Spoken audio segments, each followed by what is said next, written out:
Hey everyone, Anthony here from MTG Alpha, and I wanted to give an update on my Firesong and Sunspeaker deck. I have a budget version that I did, so I'll have a link to that in the description. I'll also link it on the video, so if you want to go check that out. It was like a $40 budget build for this deck, and it performed really well. But I like this deck so much, I decided to add a few more cards to it and see what happens if we tweak it a little bit. So yeah, this deck is super fun. I've been playing a few games with it, and even like 1v1, it's very easy to, within the first few turns, deal a massive amount of damage and gain a massive amount of life. I had an opening hand with all lands and Star of Extinction, and then I ramped right up. I had Soul Ring right into the Ruby Medallion, and then so I got right over to the Star of Extinction by like turn 6 or something and gained 200 life, then drew into Aetherflux Reservoir. It was best case scenario. So even in a multiplayer game, that would have just been a pretty nuts line of play.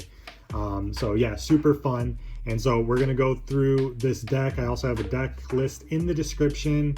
And yeah, if you enjoy these videos, then definitely just thumbs up, comment. We have a Discord in the bio, and you can check that out, and we could share some decks and maybe play some games. Before I get into this, I wanted to just real quick mention that I did make a TCG a little while ago, about 2 years now, and just wanted to shout that out real quick. It's called Legions of Will. I'll have a link in the description as well. But yeah, it's basically a base defense game, and you have this will requirement here to attack. So you have will and then power, and there's a bunch of other unique aspects to the game. It's fast paced. It's very easy to learn. It's very easy to pick up. The games can go by very quickly, but depending on the deck builds, they can turn into 30-minute, 40-minute games. And you can play singleton. It's multiplayer. It's super fun. I mean, we have a community of people that play it. But yeah, Legions of Will. Here are some of the cards. I just had a new set coming out, so I wanted to quick shout out this. Yeah, so this would need 9 will to attack, and then it does 9 power. So yeah, Legions of Will, link in the bio. Appreciate it if you guys check that out. And yeah, maybe I'll do some giveaways or whatever for that. Just if you join the Legions Discord and just let me know that you found the game through MTG Alpha, and we'll do something cool. All right, so Firesong and Sunspeaker. If you don't already know, it is a 6 mana 4/6 red instant and sorcery spells you control have lifelink. Whenever a white instant or sorcery spell causes you to gain life, Firesong and Sunspeaker deals 3 damage to target creature or player. So our white spells that help us gain life will be able to just bolt creatures or players, and then all of our red spells that are dealing damage will have us gain that much life. So again, things like Star of Extinction that are going to deal 20 damage to each creature, each player, or each creature.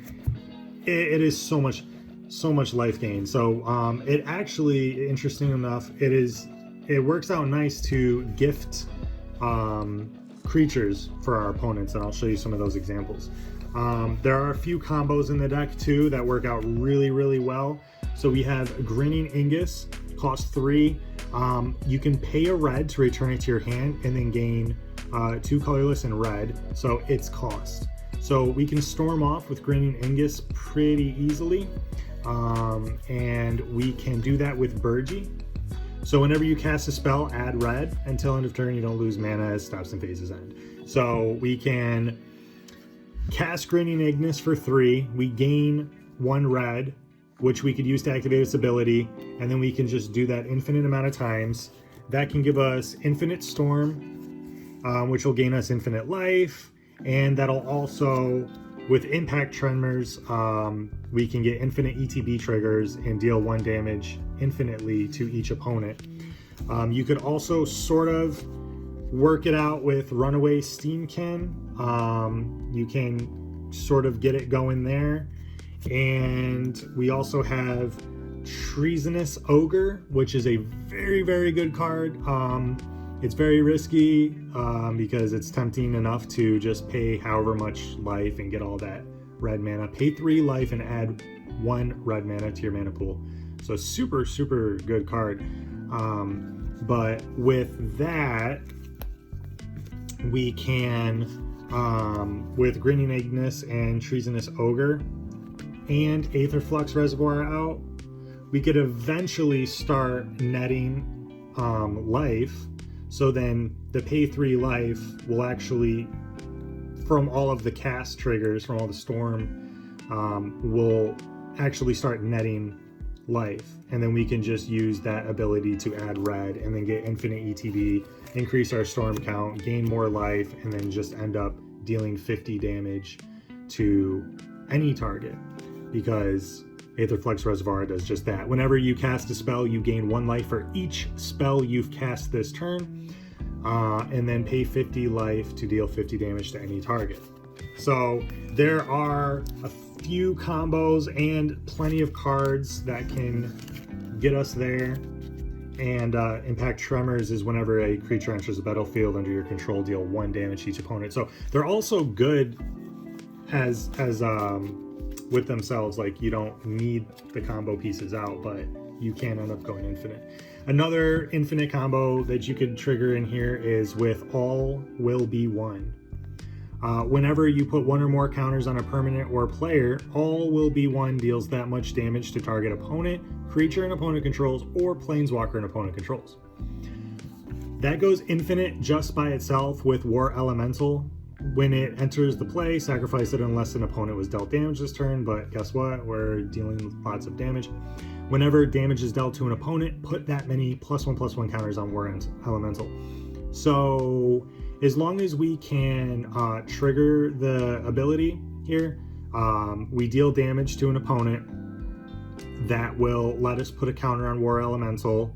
That'll allow All Will Be One to deal that much damage to an opponent, which would trigger it, and then we can get infinite counters on here and just pretty much just win the game, no matter how many players are playing the game.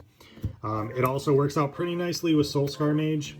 If a source you control would deal non-combat damage to a creature and opponent controls, put that many -1/-1 counters on that creature instead. So this is a good board wipe, a good one-sided board wipe. We can trigger this ability here, and then All Will Be One will deal damage to a creature and opponent controls.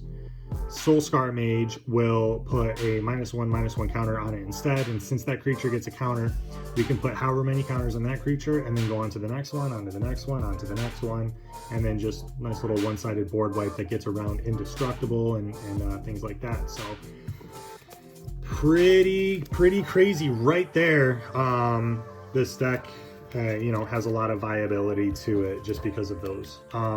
So yeah, we're gonna go with the artifacts, of course: Soul Ring, Arcane Signet, Talisman of Conviction, Boros Signet. So all these mana rocks that we can just turn 1, Soul Ring, tap, and hopefully, best case scenario.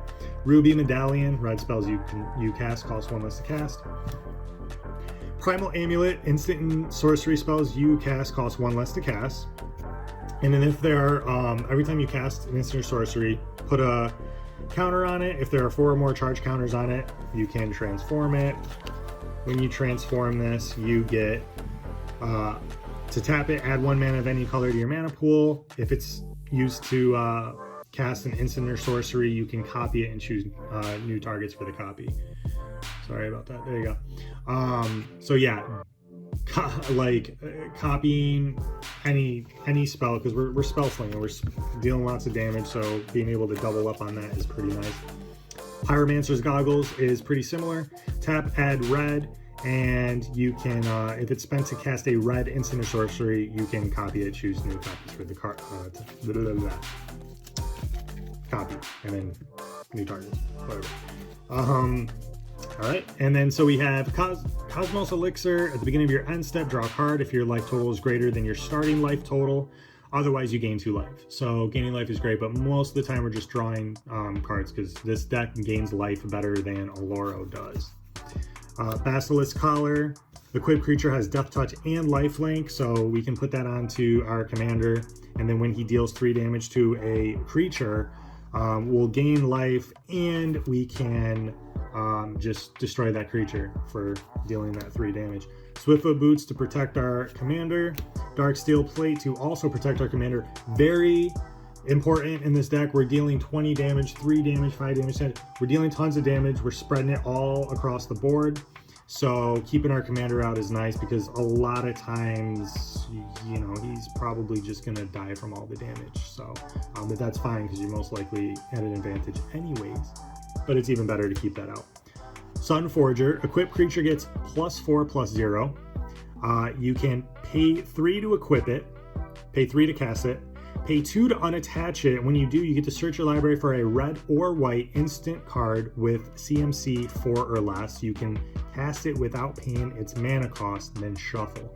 So it's nice that we get to just tutor up any of those, pretty much any instant or sorcery in our deck. I mean, there's very few that go higher than that. Yeah, so really cool. Now for our enchantments. Mark of Asylum. Prevent all non-combat damage that would be dealt to creatures you control. This is very, very good, very important, very great to get out as early as you can. Mana Barbs, because I just like this card, and whenever a player taps a land for mana, it deals 1 damage to that player. So that speeds up the game, speeds up the damage we're dealing to our opponents. Fiery Emancipation. Cost 6, and if a source you control would deal damage to a permanent or player, it deals triple that damage to that permanent or player instead. So everything that we're doing here is just it's gonna triple it now, which is nuts. And then that's also triple life if we have our commander out.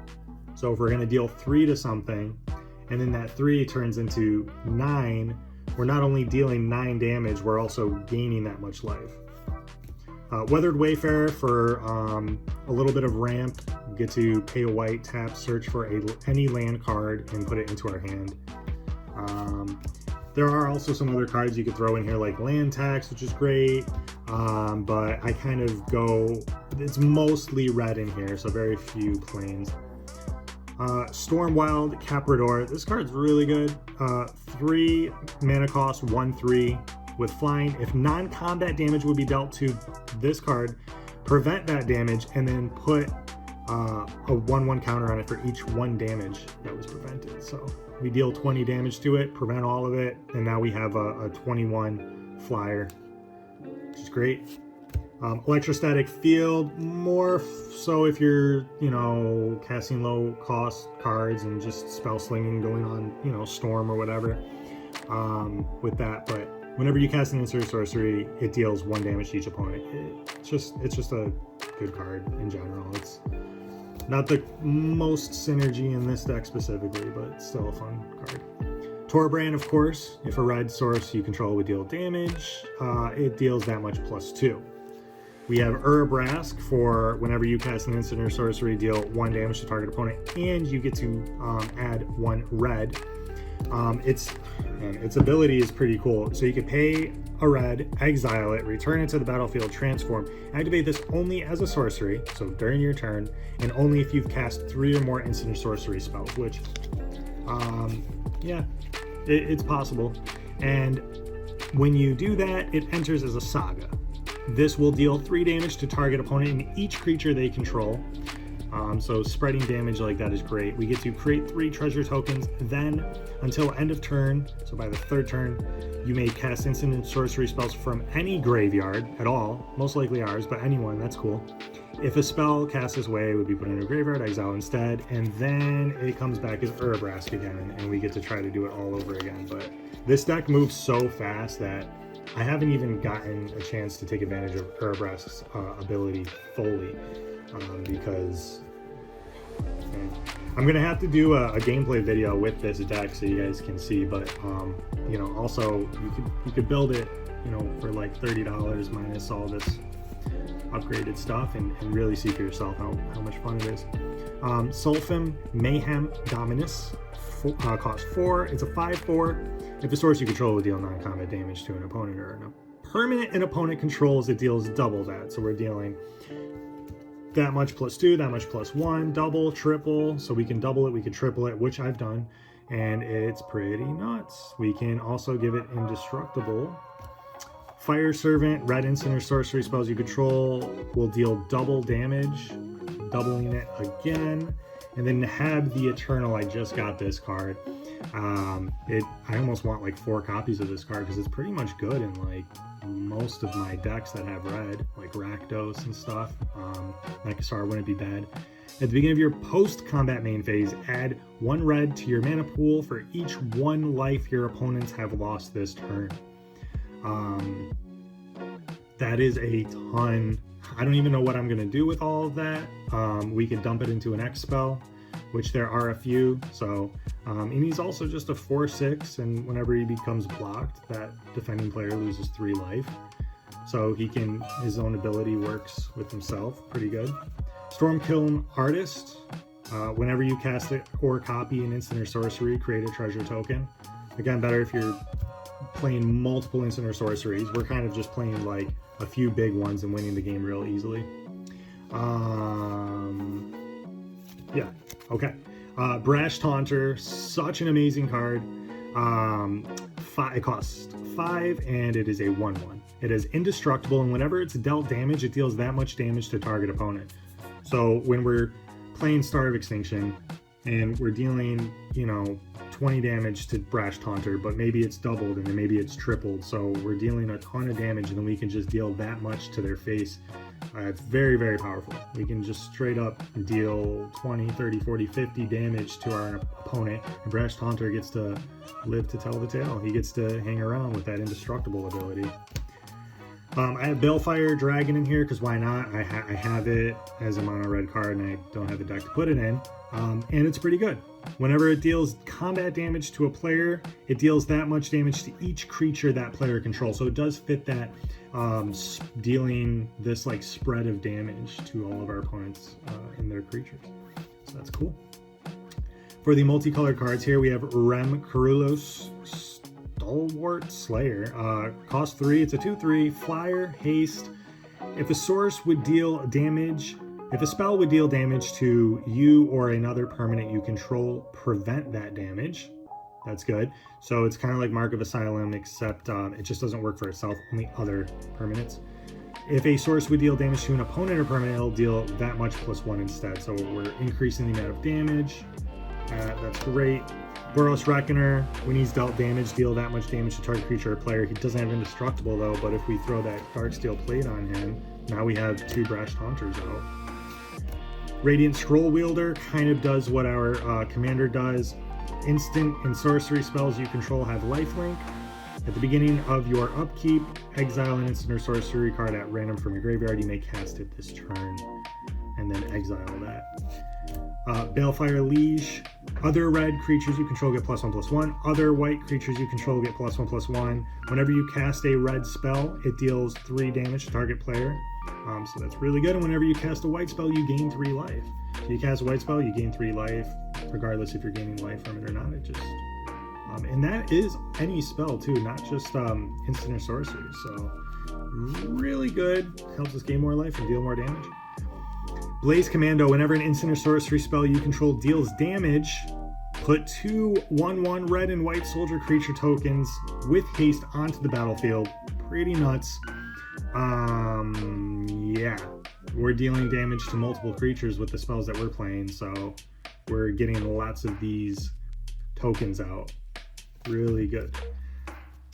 Velomachus Lorehold, 7, cost 5/5 with flying, vigilance, haste, and let's see if we can get all of that text in there.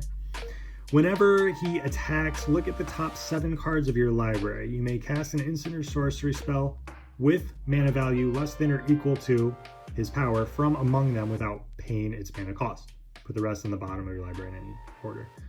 Really, really good. He costs 5, so that's a lot of our spells. Gift of Estates. Just ramp.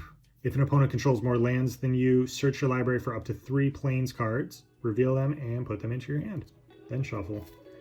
Revitalize. We can gain 3, draw a card with our commander. We could also deal 3 damage, so gain 3, deal 3, draw a card, all for 2. It's a pretty good better lightning bolt. It's like a lightning helix, but we get to draw a card too. Lightning helix in this deck is actually way better than lightning helix. Secret rendezvous. Pay 3. You and target opponent each draw 3 cards. Fun, fair. Rest for the weary. Target player gains 4. If you had a land enter the battlefield, you gain 8. So pay 2, gain 8, deal 3 damage to target creature or player. Benevolent Offering. Choose an opponent. You and that player each create 3 1/1 spirit creature tokens with flying. That's great because that's 6 more targets, 6 more creatures that we can deal damage to. So again, Blasphemous Act, for example. I keep using Starks of Extinction as an example, but Blasphemous Act, 13 damage to each creature.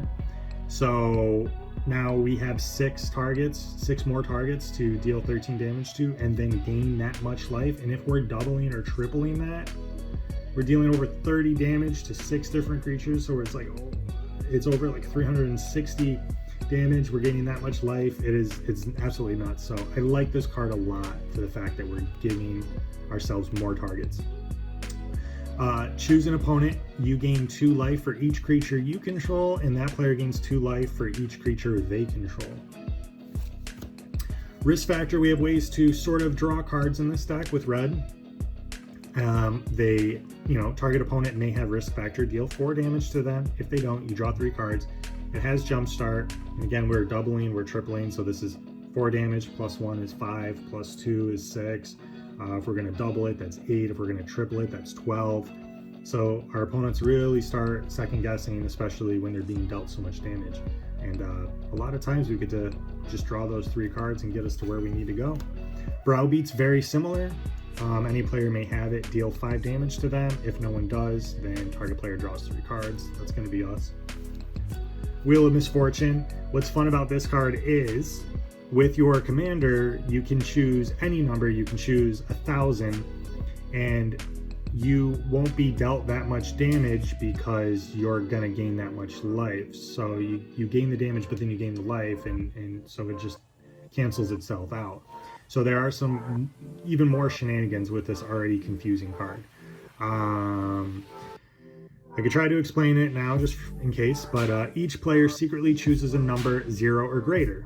Okay, so each player chooses a number 0 or greater. It can be any number including 0. All players reveal those numbers simultaneously.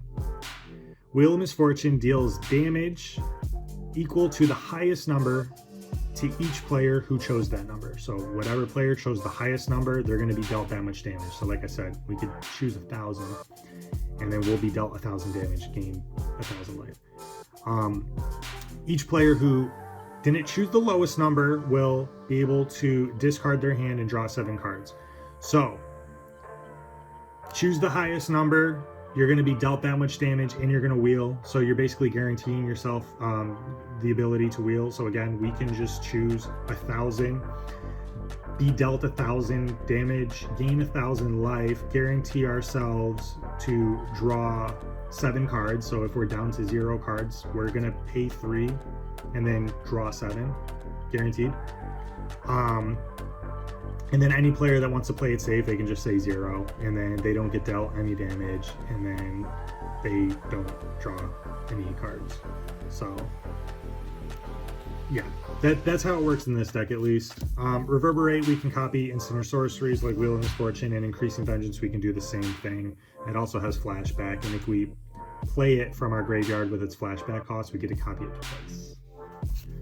Spikefield Hazard doubles as a land, but it also just deals 1 damage at instant speed to any target, and then if it dies that way, it gets exiled. Price of Progress is a fun card. 2-mana instant, deal damage to each player equal to twice the number of non-basic lands that player controls. Electro Dominance is an X spell at instant speed. We can deal X to any target, and we may cast a card with CMC X or less from our hand without paying its cost. So that's fun. That's like a nice little ability there. We have End the Festivities, pay 1, deal 1 damage to each opponent and each creature and each planeswalker they control. Again, 1 plus 1, 2 plus 2 is 3, double it is 2, triple it is 3, and that's to all creatures, and that's multiple life gain triggers. Electricity does the same thing at instant speed. If we pay 1 more for its overload cost, it is essentially the same thing at instant speed. Otherwise, we're just dealing 1 damage to target creature we don't control. Sulphurous Blast, deal 2 to each creature and each player if you cast it during your main phase, because it is instant speed. Then you deal 3 damage to each creature and each player instead. Into the Fire, deal 2 to each creature, planeswalker in battle, or, and this is sorcery speed, put any number of cards from your hand on the bottom of your library, then draw that many plus 1. So if we had 0 cards in hand, we could at least pay 3 and draw a card. Blasphemous Act, amazing in this deck. This spell costs 1 less to cast for each creature in the battlefield, so at sorcery speed we can play this for 1 and deal 13 damage to each creature. That and where'd it go? Star of Extinction. Actually, there's quite a few cards actually that do a lot of work, but these 3 cards right here, Earthquake, Star of Extinction, and Blasphemous Act, are all great. Star of Extinction, pay 7, destroy target land, deal 20 damage to each creature and each planeswalker. It's an insane amount of damage. And Earthquake, we get to pay X and deal that much damage to each creature without flying and each player. There's another card that I want to get actually that's very similar. I believe it's like the same thing, but each creature without horsemanship or something like that. If you guys know what that card is, let me know in the comment section, because I keep meaning to get that card for this deck. But yeah, I mean, that could be 8. I mean, it's not as good as Blasphemous Act in that case, but for the same cost, it's still a good mana dump. Chain Reaction. Deal X damage to each creature, where X is the number of creatures on the battlefield. If there's 13 creatures on the battlefield, we're dealing 13. So same as Blasphemous Act, but it could be better. We have multicolored spells. Now these are great because they will trigger both of our commander's ability. Red Instant Sorceries have lifelink, and whenever a white instant sorcery causes you to gain life, you deal 3. So the shenanigans stack here. Deflecting Palm is great. 2 mana instant. The next time a sorcery of your choice would deal damage to you this turn, prevent that damage. Deflecting Palm will deal that much damage to that source's controller. So if they want to try to maybe Aether Flux Reservoir us with dealing 50 damage, then we can just prevent that and deal 50 to them. Pretty nuts. Boros Charm, deal 4 to target player. Permanents you control gain indestructible until end of turn, or target creature gains double strike until end of turn. All at instant speed for 2. So here's an example of what our commander does. We pay 2 for Boros Charm. Deal 4 damage to target player. It is a red spell, so we gain 4 life. It is a white spell, and we gained life from that, so we get to deal 3. So pay 2, deal 7 damage to a player, and gain 4 life. Lightning Helix. Pay 2, deal 3 damage to any target, you gain 3 life. It's red, so deal 3, gain 3 from our commander, gain 3 from its life, and then deal 3. So we're gaining 6 and dealing 6 with Lightning Strike. Rip Apart, deal 3 damage to any target. It's red and white. Deal 2 damage to any target, and you gain 2 life. So it's the same thing as Lightning Helix, sorry, except it's 2. So there's that. Foundry Helix, we have to sacrifice a permanent, but then we get to deal 4 and gain 4 life. War Leader's Helix, same thing. Deal 4, gain 4 life. So deal 4, it's red. We're going to gain 4 life off of that. We gain 4 life from its ability, and then we deal 3 from Firesong. So we're gaining 7 life, or we're gaining 8 life, and we're dealing 7 damage for 4 at instant speed. Integrity Intervention. We're playing it for the intervention. 4 cost instant, deal 3 to any target, you gain 3. Deafening Clarion, deal 3 damage to each creature. We can also choose to give our creatures lifelink until end of turn. But this is nuts, because we're dealing 3 to each creature. Say there's 10 creatures. We're gonna deal 3 to everything, gain 30 life, and then we're also gonna be able to just deal another 3 to our opponent directly. Thrilling Discovery, gain 2. Since we gained life, we get to deal 3 to something. Discard 2 cards, you may, and if you do, draw 3. Bright Flame is nuts. Pay 2 red, 2 white, and X. Deal X damage to target creature and each other creature that shares a color with it, and you gain life equal to the amount of damage dealt that way. But we're gonna gain life anyway, so we're gaining double the life. It's nuts. I love this ability, this mechanic here. Lore Hold Command, pay 5, instant speed, choose 2, create a 3/2 red and white spirit. Create creatures you control get +1/+0 and gain indestructible and haste until end of turn. The indestructible might be relevant. And we could also sacrifice a permanent and draw 2 cards, or the main ability here, deal 3 damage to any target. Target player gains 3 life. We really like that ability. If they print another one like it, then we're gonna definitely get that. And then the only Planeswalker I have in the deck right now is Chandra, Torch of Defiance, because we can exile the top card of our library. You may cast that card. If you don't, it deals, Chandra will deal 2 damage to each opponent. Spread in the damage, spread in the burn. We can +1 to add 2 red to our mana pool, which is great. We can -3 to deal 4 to target creature, which is fine. And we can -7 for its ultimate. You get an emblem. Let's see if you can see that there. You can get an emblem with, whenever you cast a spell, the emblem will deal 5 damage to target creature or player. And that can double, triple, etc. So that's it for all those spells. Here are our lands. We have 2, 4, 6, 8, 10, 12, 14, 16, 24. Okay, 24 lands. I'm still tweaking the mana base. I was hovering around 25. Didn't really seem necessary, but I'm still kind of like going back and forth on it. There's a lot of ways to generate treasure tokens, red mana. So yeah, and we really only need to get up to like something like 5 or 6 lands and we can start really just popping off. So for basics, we have 4 planes, and then we're rocking the Pokemon basics here. We have 12 mountains. Valakut, Molten Pinnacle, which reminds me, I do want to test out having, you know, like Blood Moon or Magus of the Moon in the deck. It'll definitely help trigger Valakut more, but it enters the battlefield tapped. When it enters under your control, if you control 5 other mountains, you may have it deal 3 damage to target creature or player. And then we could tap it for red. Whenever a mountain enters the battlefield, sorry. So every mountain that enters under our control, as long as we control 5 other ones, then we're dealing 3 just for plain mountains, and it taps for a red. So kind of good, you know. I'm not really gonna cut it, but Needle Verge Pathway, red and white. Spine Rock Knoll definitely works in this deck. ETB, look at the top 4 of your library, exile 1 face down, and then put the rest on the bottom, tap it for red. We can pay a red and tap it to play the exile cost without paying its mana cost, as long as an opponent was dealt 7 or more damage this turn. It's extremely easy for that to trigger. Sacred Foundry, of course, taps for red and white. Clifftop Retreat, taps for red or white. Arid Mesa is our fetch land. That'll search us a mountain or plains.